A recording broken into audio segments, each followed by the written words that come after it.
Hello everybody. We are doing the wetlands lab today. And so for this lab, I'm at the Sedge Meadow Forest Preserve, which is in Wadsworth. It's just a little bit off the corner of, or the intersection of 41 and Wadsworth Road, both of which are kind of busy roadways. So I apologize for the traffic noise. There's a ton of vehicles all around us. So sorry, that'll be some loud background noise for this lab. But a wetland, or wetlands, are a category of ecosystems. There are a lot of different wetlands that can be found around Lake County and really the upper Midwest. We've got marshes, we've got swamps, we've got bogs, we've got ponds are a type of wetland. Today we're mostly going to be talking about marshes, but we'll talk a little bit about all different wetland types. So a wetland is an ecosystem that is covered by water at least part of the year, if not all of the year. And even if that water is not there for all of the year, the soil is hydric, meaning the soil is saturated with water. So behind me you can see there's standing water, and this area has standing water year round. But even if that water were to disappear for part of the year, the soil is hydric, so it would still be saturated. It would still be wet soil. If you were, to step in it, you would leave a footprint full of water. And then another thing that's commonly found in wetlands is hydrophytes, which are plants that grow in hydric soil. So those are the characteristics of wetlands. As we walk through, we'll talk a little bit more about what we find in wetlands, ecosystem services of wetlands, and so on. So come along with me. So this site is a restoration project similar to what we saw and discussed at the Prairie Lab. This site, historically, pretty much everything happened here. It was farmed for a while, drain tiles were installed, livestock was pastured here. At one point it was even a quarry. They were mining or digging out sand and gravel from this site. So it was pretty impacted by human use. It was pretty degraded from its natural condition. And then in the 80s, it was decided to do an interesting project here. So they wanted to do some experiments to test out and collect data on the ecosystem services of wetlands, and also test out which characteristics of wetlands impacted the different ecosystem services more. So what they did was, this site became managed by the Lake County Forest Preserve District, and an organization was set up. At the time, this was called the Displain Wetlands Demonstration Project, and they restored and built a number of wetlands on the site. They built 4 deep marshes. Right in front of us here is one of the deep marshes, and it looks like a big pond. But if we were to come in the summertime, you would see there's a lot of floating and emergent vegetation in this body of water. It's really only a foot or 2 deep. So it's not, don't think of this as a deep pond. It really is just a marsh, and it's not that deep.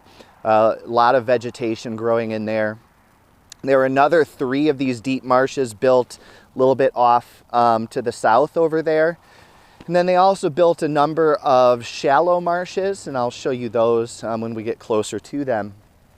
And another characteristic of this site, if you see that line of trees that's off to the east there, the Des Plaines River runs right along that line of trees. So this site is right on that waterway.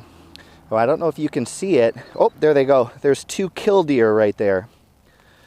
Killdeer are a species of sandpiper, and for me, they're one of the really cool signs of spring. When I see and particularly hear killdeer in the area, I know that they've migrated back for spring and they're starting to nest. So that was cool to see some up close here.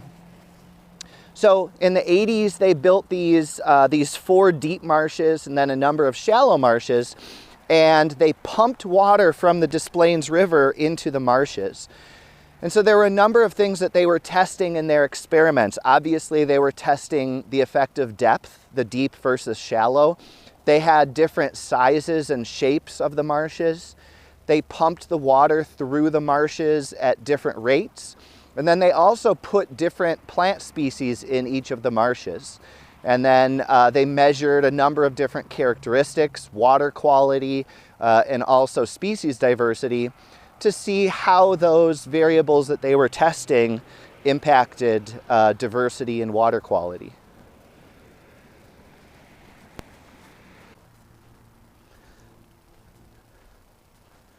We're on the south end of this marsh now, and there's a couple of interesting things to see over here. First of all, there's a pair of mallard ducks. I feel bad because I just scared them away, but they were feeding on the vegetation right here. So waterfowl like ducks and geese are really common in marshes. Mallard ducks are maybe the most common duck species in our area. Another common bird in wetlands and near wetlands is the red-winged blackbird, and there's one right there. So this is a migratory species, and the males have just gotten here. They're starting to get here. And what they do, the males compete with each other for territories, and then the females come later. They migrate up later, and the females will mate with the males that have the best territories. So the females obviously want to build their nest in the best territories with the most food. So the males compete with each other for territory. And a neat thing about these males is they use the color patches on their wings in their competition with each other. There's another one right over here. So you can see both of these males, he's going to fly away now. Both of these males really aren't showing a whole lot of red. They're just showing a small amount of yellow. On their shoulders are patches of colored feathers. There's red and yellow. And males display how tough they are by how much of the color they show. A male that thinks he's really tough is going to show a lot of the red. A male that thinks he's maybe a little tough will show a little bit of red. These males obviously are not very confident in themselves because they're showing some yellow and none of the red. And this allows males to avoid having to actually fight each other. If two males want the same territory, they'll display their epaulets to each other. That's what we call the colored patches on the shoulders. And if one male is showing significantly more red than the other, he wins and the other one just leaves. That way they can avoid having to actually fight, which could hurt one or both of them. I tend to find, I've never looked this up in the literature, so I don't know if it's actually true, but I find that the less dominant males seem to migrate up first. And so you find males that aren't showing a lot of red in really good territory. So red-winged blackbirds prefer to nest near water. So we're surrounded by marshes right now. This is prime breeding territory for them. A male like this that's not showing any red has zero chance of actually nesting in this territory. But I think what happens is these guys migrate up first and they pick these really nice territories. And then in another couple weeks, the older, more dominant males migrate in and they kick these guys out. So a male like this will probably wind up nesting in a drier area, maybe a prairie or a savanna, which is less ideal habitat, and he'd be less likely to have a female pick his territory. But they've just showed up, so just these less dominant males right now.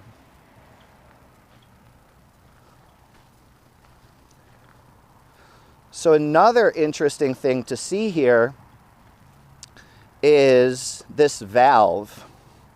So you can see right here this metal valve. This is how they would pump the water into the marsh. Back when this was an active experimentation site, they would spin that wheel to open up the valve, and that would allow water to flow in from the river.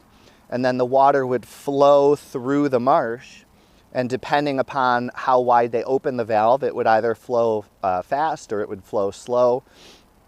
And so the water entered the marsh right here, and I'll show you the outflow on the other side where the water would leave the marsh.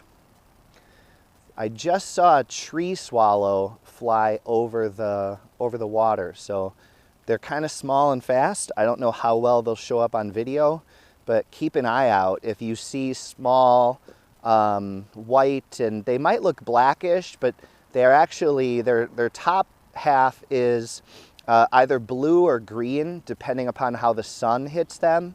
But because it's a pretty overcast day, they might just look black on top and white on bottom. They're very small birds, they're native, and they eat a lot of insects. So they're good to have around because they'll eat a lot of flies and mosquitoes. So as I've said before, this is one of the deep marshes. And if we look over here, this is one of the shallow marshes. And right now, because we've had a lot of rain and the snow all melted, there's actually a considerable amount of water in the shallow marsh. So you can see that standing water. But by summertime, most of that will be gone. And so this is still a marsh because it has the hydric soil. It has the soil saturated with water, but you know, there won't be visible standing water. And there's a lot of willow shrubs growing in the shallow marsh. You can see the buds here, they're ready to sprout. There's a lot of willow species found in our area. A few of them are native. Many of them are non-native invasives. I cannot tell them apart, so I don't know which species these are. I don't know if they're native or not, unfortunately. I see something else interesting in here, so I'm going to sneak in.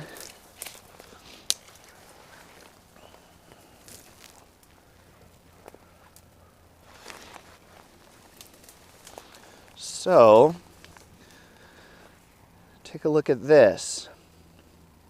So there are beavers at this site, and it's possible that some of these were chewed down by beavers.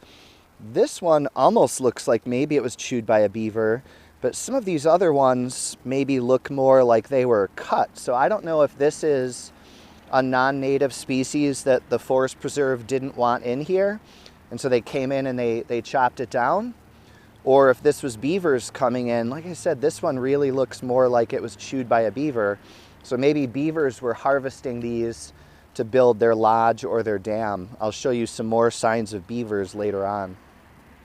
That's interesting.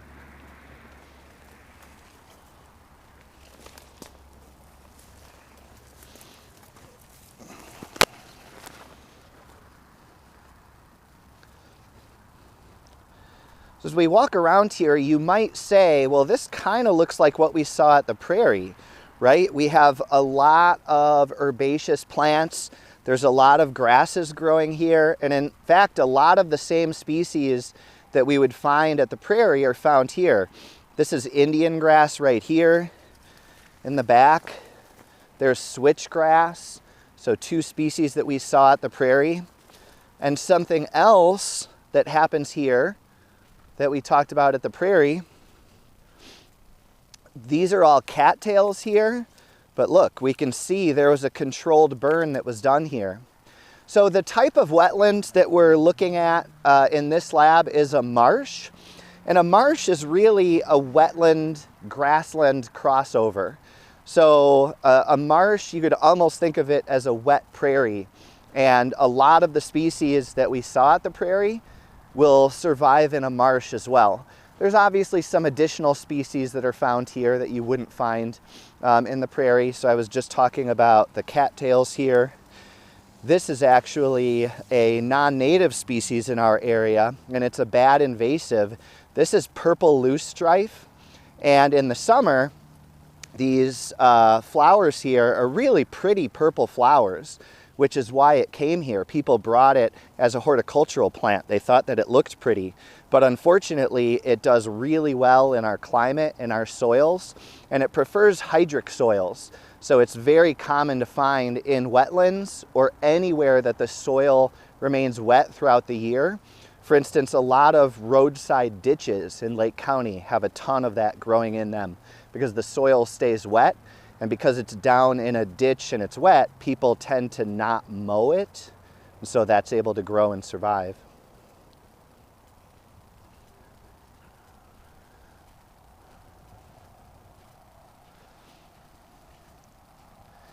Here's more evidence of the burning.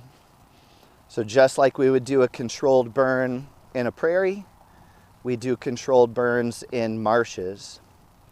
So marsh is an ecosystem with herbaceous plants, and there's standing water for part of the year and hydric soil all of the year. That's definitely an ecosystem that trees would be able to grow in. So the way that marshes exist and don't turn into forests is through burning. Burning keeps the woody species out and allows the herbaceous species to survive.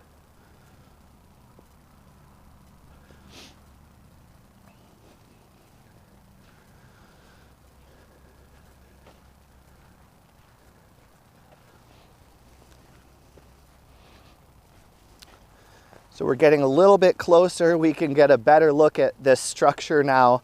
Maybe some of you had noticed it earlier. That used to be a beaver lodge. So people think of beavers as building dams, but they also build lodges. They don't live in the dam. The lodge is the structure that they live in. And it's usually a large mound of sticks and logs and branches and dirt. And it's in the water like that. And there might be a couple of breathing tubes, so it's hollow on the inside, and there's a couple of very small openings that allow fresh air to come in and, used air to go out. But the only entrance to get in is actually underwater. So the beavers are safe from predators in there because their main predators would be things like foxes and coyotes, and they're not able to swim underwater to get in there. Now there used to be beavers in that lodge, and I would see them in this marsh pretty regularly. I haven't seen them for a few years, so I don't know if that's an active beaver lodge or not. You can see there's a pair of Canada geese that are building a nest on top of it. I don't know if beavers would tolerate geese nesting on top of their lodge or not. So I suspect that's not an active lodge. But it definitely was not too long ago.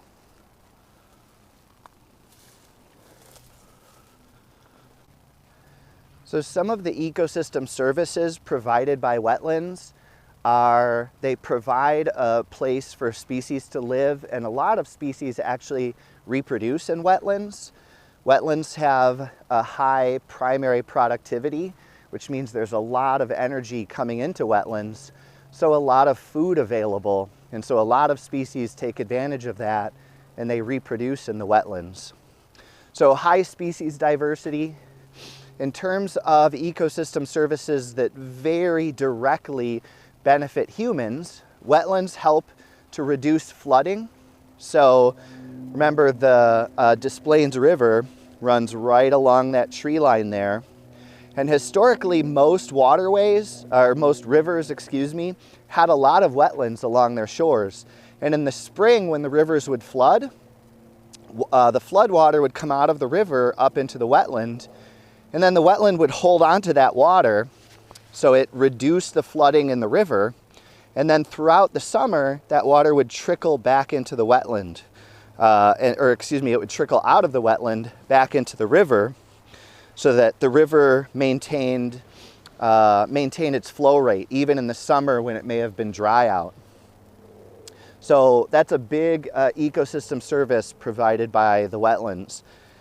And then another one relates to what we're looking at here. So remember I said when we got to the other side of the marsh, we would see where the outflow is. So this is the structure that they built where the water would flow out of the marsh. And they used to have boards that they would drop down where the green brackets are. They would put some boards in there, and so the water would have to flow over the boards, and they could raise or lower those to control the level of water in the wetland. And another big ecosystem service of wetlands is they filter water. As water flows through the wetland, both solid materials like sediment and then also dissolved chemicals, particularly nutrients, are filtered out of the wetland.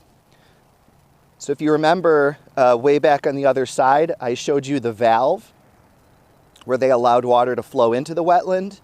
They would take water samples of the water as it flowed into the water, and they would test them, just like we did in the water chemistry lab. And they would determine what's the turbidity of the water, what's the amount of nitrogen in the water, what's the amount of phosphorus in the water, and so on.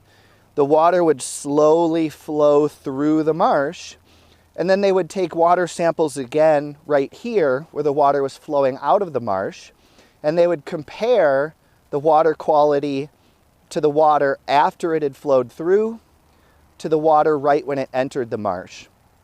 And what they found, what's widely known today, is solid particles are filtered out of the water as it flows through the marsh, and a lot of chemicals are filtered out of the water as it flows through the marsh. So marshes are very important for cleaning and filtering water and maintaining high water quality. And that's a very major ecosystem service that we get from marshes.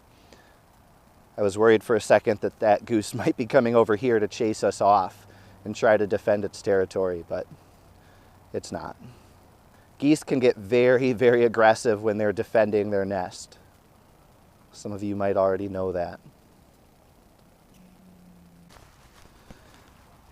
Here's another one of the deep marshes that they built.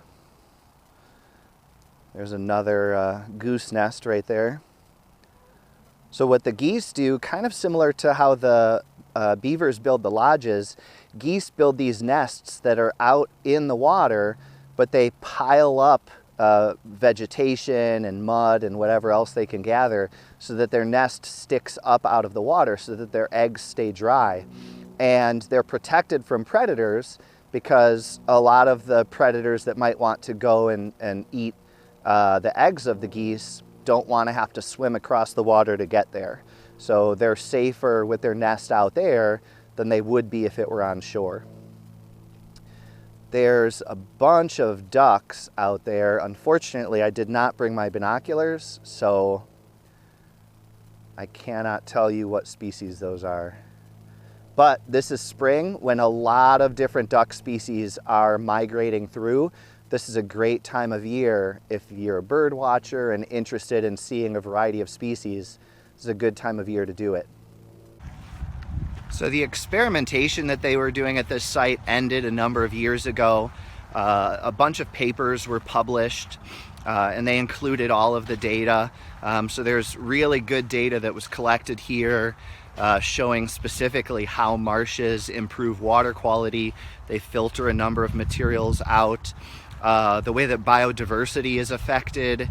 So the number of bird species found on the site increased significantly after the restoration compared to before. In particular, a number of threatened and endangered species now use the site. They weren't found here before, and several of them even nest here. So some pretty significant improvements to bird species diversity. Fish species diversity in the river almost doubled. It went from, what was it? I think 20 species before the restoration to 36 species afterwards. So significant improvements in diversity of all of the species that were measured.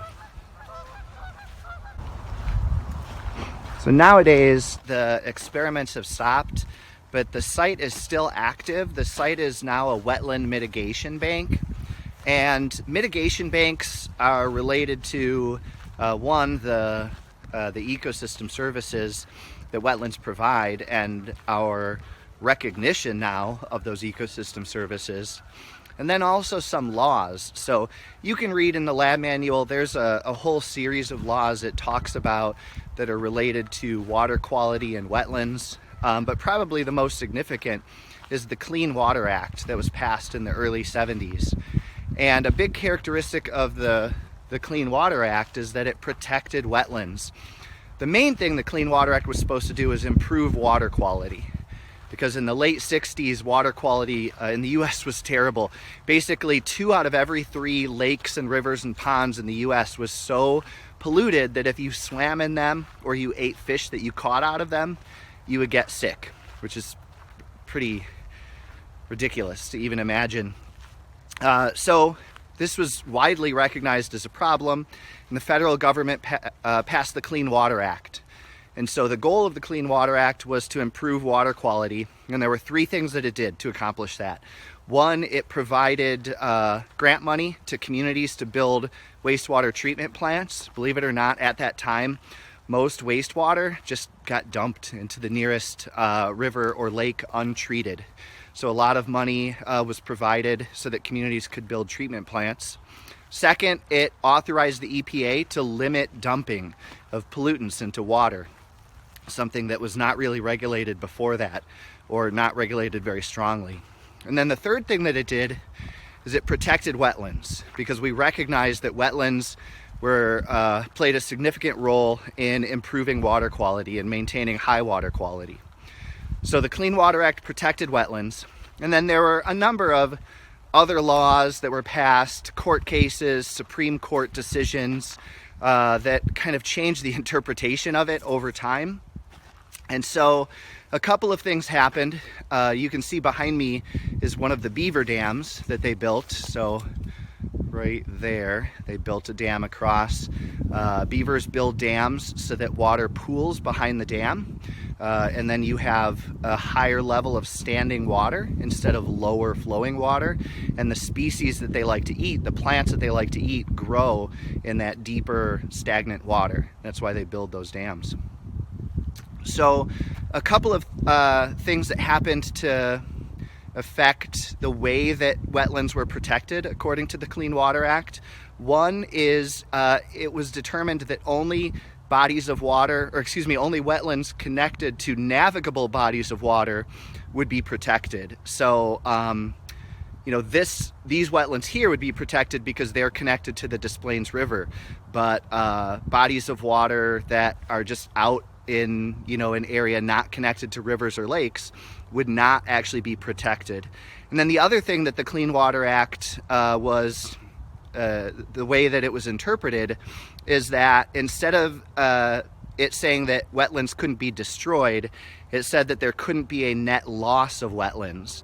So basically wetlands could be destroyed, they just had to be replaced, they had to be rebuilt. So if you're a developer with, let's say, a 10-acre property and there's a 2-acre marsh on that property, you can destroy that marsh, you can fill it in or drain it, and you can build whatever you want to build. But when you're done, there still has to be 2 acres of wetland. Now the problem with that is if you look at development in our area, subdivisions and strip malls, they tend to not contain a lot of marshes, right? The marshes are destroyed, and instead we see that retention ponds are built. And retention ponds, they don't provide the same ecosystem services that marshes do. Maybe they provide a little bit of flood prevention, they hold some stormwater, but they don't filter water the way that marshes do. But this allowed for what's called wetland mitigation banks, which is something that's found at this site. So a wetland mitigation bank is a place where wetlands are rebuilt and protected to make up for wetlands that are destroyed somewhere else. So if you're a developer and you're developing your site, and let's say, it's got 2 acres of marsh on it, but you want to build on your entire site, what you can do is actually pay somewhere like this, where they will build 2 acres of wetlands to mitigate the 2 acres of wetlands that you're going to destroy. Now, the benefit of a wetland mitigation bank is the wetlands that are built are usually going to be something like high quality marshes rather than, say, a retention pond. But you do have, the negatives of you're losing the wetland on site and it's going to be mitigated somewhere else. So there's a movement of those ecosystem services. And then also, even though they're going to build as high of quality of marsh here as possible, it's still going to be a human-built ecosystem, which is not going to be as good as just a natural ecosystem. But still some benefits of mitigation banks. So there's that dam that I pointed out to you a few minutes ago. Then across the trail is another dam, and this is a bigger one. And this one really illustrates how the beavers can control the water height. You can see the level of water below the dam is at least, it's got to be 1.5 feet, maybe even 2 feet below the level of water above the dam. So they really do have a significant impact on the ecosystem. That's why they're called ecosystem engineers.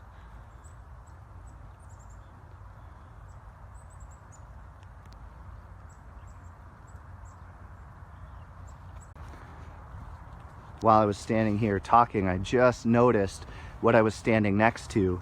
So this plant right here is common buckthorn, and I noticed it because you can see on the branches all of these berries, I don't know if that's helping, left over from last season.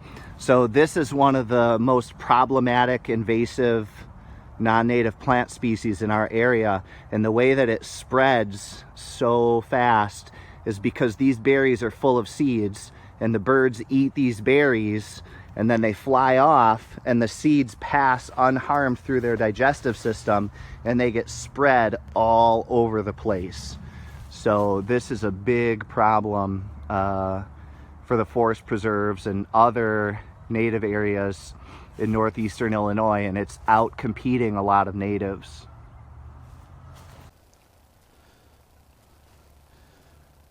So next to the wetlands, actually more surrounded by the wetlands, is this little grove of trees, this little patch of forest.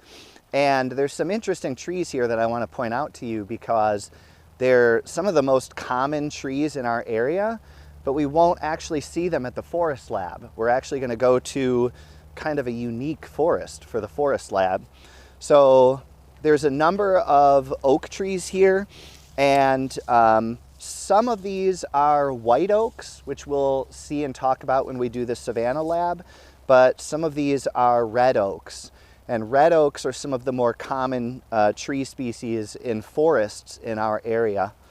Another really common forest tree species for northeastern Illinois is the shagbark hickory. This is a shagbark hickory right here. You can easily identify it because of this shaggy bark. Here's a few more right here. Very, very identifiable bark that makes those stand out. A bunch more oaks back here. Again, mixture of red and white oaks here, but in forests in our area, the red oak is going to be the more common species. And then I already passed a few. There's a couple more coming up, but there's some black cherry trees here. And black cherry is a native tree species. It does have berries on the tree. I don't know if they're edible or not. I've never eaten them. I suspect even if they're edible, they don't taste great. But the black cherry, the native black cherry, has this really recognizable, I don't even know how I would describe it, but this bark is really easy to recognize on these species. So we might not see these at the forest, so I just wanted to point them out here. Actually, something that I'm noticing on this black cherry almost looks like a beaver has been chewing at the trunk there. Interesting.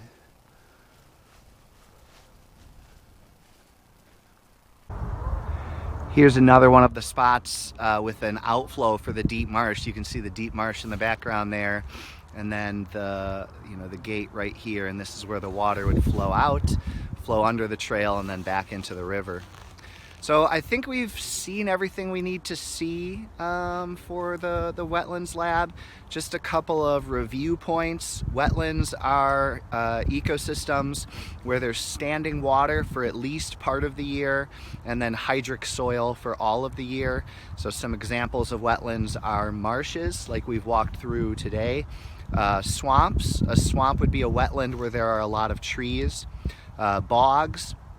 We'll do a separate bog lab, so we'll talk more about that when we get to that lab.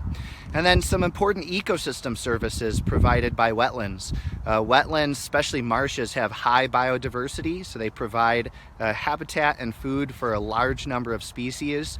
They reduce flooding, and they play a significant role in filtering water. So a lot of benefits that we get from wetlands, and we actually have quite a long history of destroying wetlands, particularly in this country, but fortunately now there are at least some laws like the Clean Water Act that provide some protections to our wetlands.